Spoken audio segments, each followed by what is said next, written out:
అబ్బా కోహ్లీ మన మ్యాచ్లు ఏమైనా గెలుస్తా ఉండమ్మా. ఫస్ట్ హాఫ్ చూస్తే ఒకే ఒక మ్యాచ్ విన్నాం. ఇప్పుడు చూసినామంటే వరుసగా 4వ విక్టరీ. ఇది కదా అసలైన ఆర్సీబీ అంటే. ఇప్పుడు పెట్టే ఎఫర్ట్ అయితే ఫస్ట్ హాఫ్ లో పెట్టింటే మనం ఈజీగా ప్లే ఆఫ్స్ కి పోతుండే, లేదంటే టాప్ 2 లో ఉంటుండే. కానీ ఇప్పుడు గెలిచి లాభం ఉన్నా లాభం లేనట్టే ఉంది. ఏం జరుగుతుందో ఏమో. అవును ఫ్యాపు, నువ్వు చెప్పిందే కరెక్టు.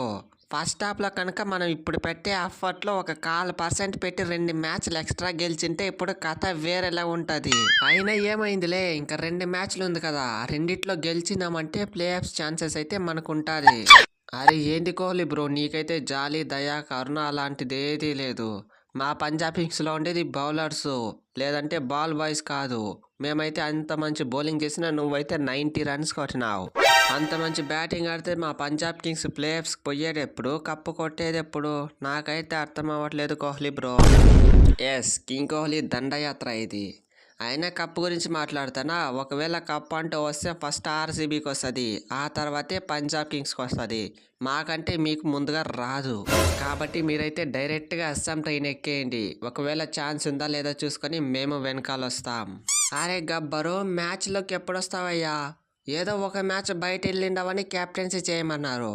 కెప్టెన్సీ చూస్తే నెక్స్ట్ మ్యాచ్ అనుకుని ఈ సీజన్ కూడా ఎండ్ అయిపోతుంది. ఇక ఉండేది కేవలం 2 మ్యాచ్లు. ఆ 2 మ్యాచ్లకైనా వస్తావా, లేదంటే నేనే కెప్టెన్సీ చేసేదా? ఏ అయింది అయిపోయింది, నేను వచ్చి ఇక పొడిసేదేముంది. ఇక ఉండే 2 మ్యాచ్లు కూడా నువ్వే చేసేయి, నేనైతే ఇంటికి వెళ్ళిపోతా. అయినా మన పంజాబ్ కింగ్స్కి ఇదేమన్నా కొత్త? ప్రతి సీజన్ జరిగేదే కదా. మనం ప్లే ఆఫ్స్కి పోయి 10 ఏండ్లు అవుతుంది. ఇక ఎప్పుడు వెళ్తామో ఏమో. మియా మియా మియా బాయ్, మియా మియా మియా బాయ్. ఒకసారి ఈ సిరాజ్ ఫామ్లోకి వస్తే ఎలా ఉంటుందో చూపించిన 3 వికెట్లు పీకిన. ప్రస్తుతం ఆర్సీబీలో బ్యాట్స్మెన్లో కాదు, బౌలర్స్ కూడా మంచి ఫామ్లో ఉండాము.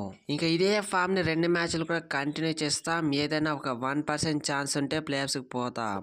హలో సిరాజు, ఇక్కడున్నది ఆరెంజ్ క్యాప్ పటేల్ కాదు, పర్పుల్ క్యాప్ పటేల్. ఈ ఐపీఎల్లో ఎక్కువ వికెట్లు తీసిండేది నేనే, పర్పుల్ క్యాప్ హోల్డరు నేనే. ఆర్సీబీలో ఉన్నప్పుడు బౌలింగ్ బాగేసేదని నన్ను వదిలేసుకున్నారు. ఇప్పుడు చూసారా, ఇప్పుడు ఆర్సీబీ పైన డెత్ ఓవర్స్లో 3 వికెట్లు తీసా. ఇది పటేల్ పవర్ అంటే.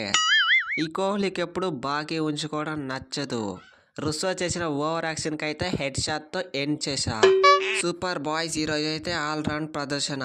బ్యాటింగ్ అయితే కింగ్ కోహ్లీ, రజత్ పద్దార్, అలాగే క్యామరాన్ గ్రీన్ వీళ్ళంతా బ్యాటింగ్ లో ఇచ్చి పడేశారు. మరి బౌలింగ్ చూసుకుంటే స్వప్నిల్ సింగ్, కరణ్ శర్మ, అలాగే సిరాజ్ వీళ్ళైతే దుమ్ము లేపారు. ఇదే కంటిన్యూ చేద్దాం, కప్పు కొట్టేద్దాం.